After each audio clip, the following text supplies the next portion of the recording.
आगे बढ़ते हैं। हमास और इजराइल के बीच जारी आर पार की जंग का आज 7वां दिन है। अब तक के हमले में दोनों ओर से जबरदस्त घमासान जारी है और इसी बीच इजरायली पीएम ने हमास की तुलना आईएसआईएस से की है और कहा कि हमास का भी वही अंजाम होगा।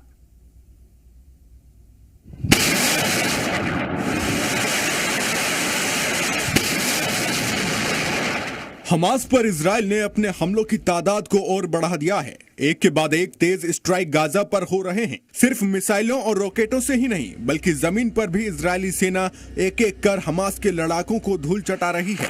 इजराइल के पीएम नेतन्याहू ने हमास की तुलना आईएसआईएस से की।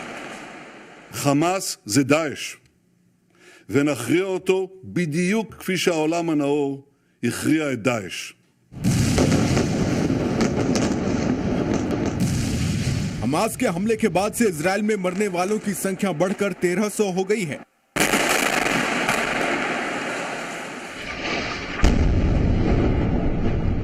लगभग 3300 लोग घायल हो गए हैं। रिपोर्ट में कहा गया है कि हमास के हमले के दौरान अगवा किए गए और गाजा पट्टी ले जाए गए अनुमानित 150 लोगों का भाग्य अभी भी स्पष्ट नहीं है।